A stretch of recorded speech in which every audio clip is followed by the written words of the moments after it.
Thanks for joining us. I'm Vince Vetrano. And I'm Susan Kim. Search crews in Wyoming will head back out to look for 3 Whitefish-based sisters who never returned from a camping trip. Rescue crews are searching for 25-year-old Megan Andrews Scher and her sisters, 22-year-old Erin and her 16-year-old sister Kelsey. They set out 9 days ago in the rugged terrain of Grand Teton National Park. They brought 5 days worth of food with them, and their mom was supposed to pick them up in Chicago Tuesday night, but they never showed. One person was shot and killed near 61st and Fairmount overnight. Officers got on scene just after 3 o'clock this morning. At this point, no one is in custody. Police are on the lookout for a 21-year-old man accused of running away from them.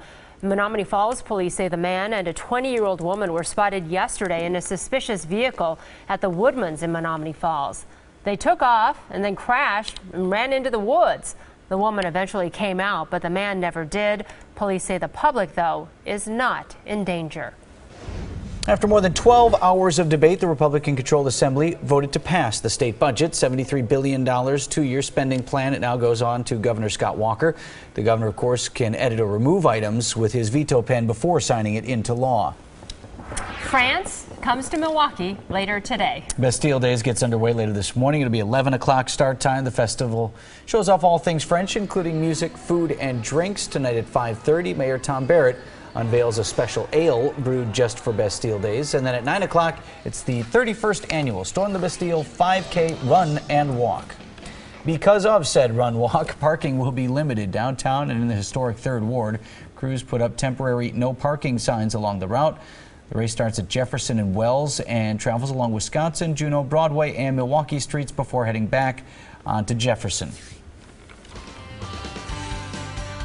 We continue to be cool across southeastern Wisconsin, but at least we're warming up. Temperatures this morning were in the mid to upper 50s. Much better than yesterday, and that's thanks in part to some clouds that moved in that brought rain showers down into Illinois and Indiana. No rain here, but we'll take the warmer temps. Still cool, 50 in Fond du Lac and Beaver Dam, but at least we're going in the right direction. Yesterday morning, we had a record-tying 51 in Milwaukee. That was back in 1961. Look at the mid-40s inland, so those clouds really made a difference by at least 5 to 10 degrees. You can see them on the satellite and radar composite. No rain with those clouds, but that was not the case down around Chicago, Indianapolis, Cleveland, and Detroit this morning. Clearing already happening in the central part of the state. Give it some time this morning. You're already starting to see a little bit of sunshine, but there'll be definitely a lot of sun throughout the afternoon. There's that gray sky in Port Washington. At times the sun does make a little appearance here and there. 57 degrees is the temperature. Dew point still very comfortable in the lower 50s, and we have a northerly wind at around 5 to 10. Temperatures right now, as of 7 a.m., we've hit 60 degrees in Milwaukee and Racine, almost that in Kenosha, Burlington, and Lake Geneva, and it's in the mid-50s to the north. So even with the cloud cover, at least we're starting to warm up. The wind direction, as I mentioned, north to northwest at 5 to 10. That will not allow the lake breeze to develop in the morning hours, but because it's light enough and will warm up into the lower 70s, the lake breeze will develop sometime after the noon hour, and then temperatures begin to drop at the lakefront. The Goddard gauge today, getting more like where we should be. 8, mostly sunny, still a little on the cool side by about 10 degrees here in Milwaukee. 71 for the high, but then it'll drop into the 60s in the afternoon as that northeast wind develops. Inland areas untouched by that northeast wind will be in the mid to upper 70s. Very nice. The air continues to be dry, but you notice no 40s on the map now. We're starting to see a little bit of an increase in the moisture content of the atmosphere, but not steamy by any means. It continues to be comfortable today as well as tomorrow, but a warm front Friday evening will bump that humidity up on Saturday. Not uncomfortable by any means, but you'll definitely notice it Saturday afternoon.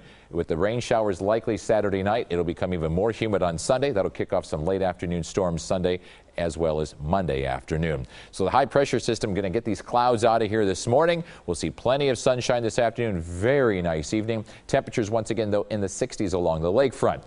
We'll have plenty of sunshine tomorrow as well. We've taken the rain out of the forecast, but we're watching this warm front for some thunderstorms late in the day on Saturday night, and then more humid conditions as well for the weekend. You can see the temperatures tomorrow continue to warm up into the 70s along the lake before the southeast wind develops. Inland areas getting back to normal.